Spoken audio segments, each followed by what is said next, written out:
Terima kasih Bapak dan Ibu Menteri serta hadirin yang saya hormati.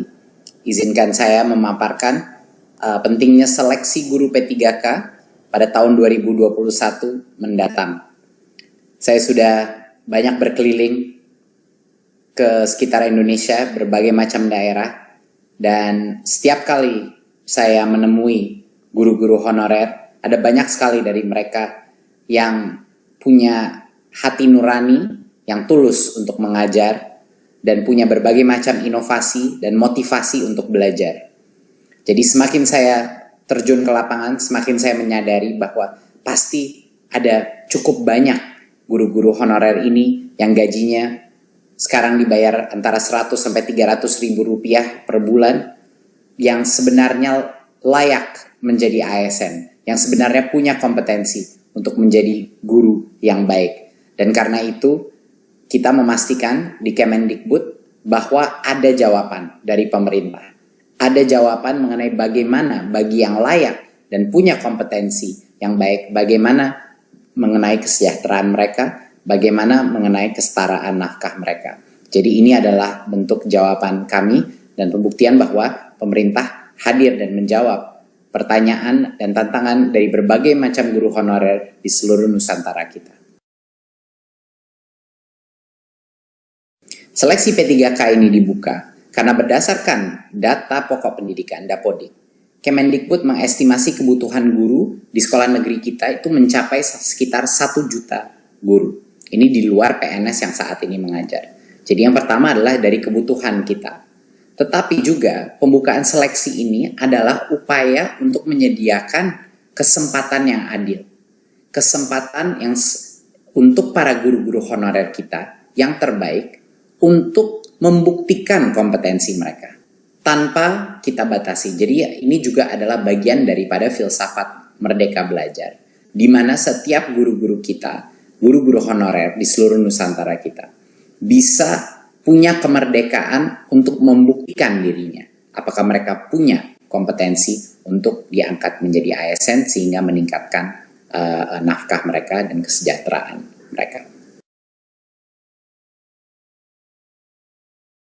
Pemerintah membuka kesempatan bagi guru-guru honorer di sekolah negeri dan di swasta yang terdaftar di Dapodik. Ini juga termasuk guru eks tenaga honorer kategori 2 yang belum pernah lulus seleksi menjadi PNS atau P3K sebelumnya. Dan yang kedua adalah untuk lulusan PPG yang saat ini tidak mengajar. Jadi dua-duanya boleh diberikan kesempatan di tahun 2021 untuk mengikuti tes seleksi ini.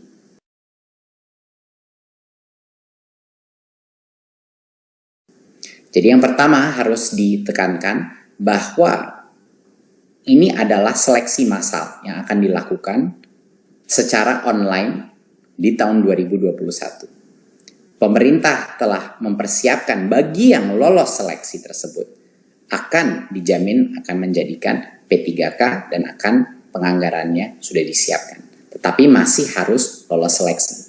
Jadi salah satu pesan yang terpenting bagi teman-teman media juga dalam pengumuman ini dipastikan bahwa ini adalah seleksi di tahun 2021. Jadinya apa yang membuat seleksi ini berbeda dari sebelum-sebelumnya? Dulu formasi guru P3K itu terbatas. Dan ada kuota-kuotanya, jadi banyak sekali guru-guru honorer kita harus menunggu dan mengantri untuk bisa membuktikannya. Di tahun 2021 ini akan berubah. Semua guru honorer dan lulusan PPG bisa mendaftar dan mengikuti tes seleksi tersebut. Dan semua yang lulus seleksi akan dijamin menjadi guru P3K hingga batas sampai dengan 1 juta guru. Nah, berarti ini yang sangat penting. Walaupun kami sudah membuka formasi sebesar dengan 1 juta guru, yang akan menjadi P3K adalah yang lulus seleksi. Jadi kalau yang lulus seleksi cuma sebagian dari itu, itulah yang di tahun 2021 akan menjadi guru P3K. Nah, agar pemerintah bisa mencapai target ini, pemerintah pusat mengundang pemerintah daerah untuk mengajukan formasi sebanyak mungkin sesuai dengan kebutuhannya. Nah, ini sangat penting karena pada saat ini masih banyak sekali formasi yang kita dapatkan itu baru sekitar 200 ribu. Padahal kita mengetahui bahwa kebutuhan guru ASN kita jauh lebih besar dari itu, sampai dengan 1 juta. Jadinya masih ada gap, masih ada yang harus kita tutupi, perbedaan antara formasi yang sudah diterima sama jumlah yang seharusnya ada. Jadi kami mohon semua pemerintah daerah untuk mengajukan formasi sebanyak-banyak mungkin sesuai dengan kebutuhannya, ya. Karena kalau lolos tes P3K ini, anggarannya akan dijamin oleh pemerintah pusat, akan sudah disiapkan, tidak perlu khawatir. Jadi ini perbedaannya dari yang dulu. Dulu formasi itu terbatas, di tahun 2021 semuanya akan bisa mengikuti tes online tersebut dan bisa membuktikan kelayakannya. Yang kedua, sebelumnya setiap pendaftar itu diberikan kesempatan mengikuti ujian seleksi rata-rata sebanyak 1 kali per tahun untuk mengikuti itu. Bedanya di tahun 2021, setiap pendaftar ini diberikan kesempatan beberapa kali. Jadi kalau dia gagal pada kesempatan yang pertama, dia dapat belajar lagi, belajar ulang, dan mengulang ujian hingga 2 kali. Ya, 2 kali lagi. Jadi total itu bisa mengambil 3 kali tes tersebut. Dan ini bisa di tahun yang sama, di tahun 2021, ataupun di tahun berikutnya. Karena ini akan menjadi suatu program yang berkesinambungan. Ketiga, sebelumnya tidak ada materi persiapan untuk para pendaftar. Kemendikbud ingin memastikan bahwa guru-guru honorer kita mendapatkan kesempatan yang adil, bahwa mereka bisa mendapatkan materi pembelajaran secara daring untuk semuanya, untuk membantu pendaftar mempersiapkan diri sebelum ujian seleksi. Jadi kita akan pastikan bahwa akan ada berbagai macam pelatihan online yang bisa dilakukan secara mandiri oleh para guru-guru honorer untuk mempersiapkan diri untuk ujian seleksi ini. Karena standar ujian seleksi ini akan ditentukan dengan standar dengan kualitas yang baik. Ya, itu adalah suatu hal yang sangat penting untuk memastikan kualitas mutu pembelajaran anak-anak kita itu masih terjaga.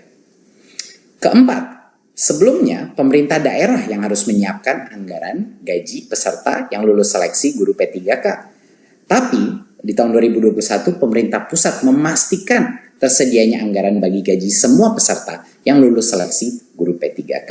Jadinya daerah sekali lagi tidak perlu khawatir mengajukan formasi sesuai dengan kebutuhannya karena anggarannya sudah disiapkan. Dan yang terakhir, biaya penyelenggaraan ujian sebelumnya biasanya ditanggung oleh pemerintah daerah.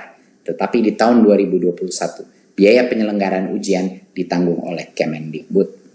Ini adalah perubahan-perubahan yang transformatif dari proses seleksi sebelumnya dan yang sekarang.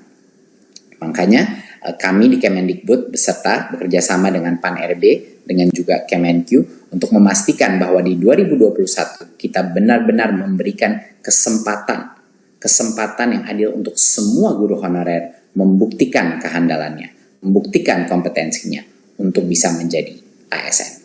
Terima kasih, sekian dari saya. Wassalamualaikum warahmatullahi wabarakatuh.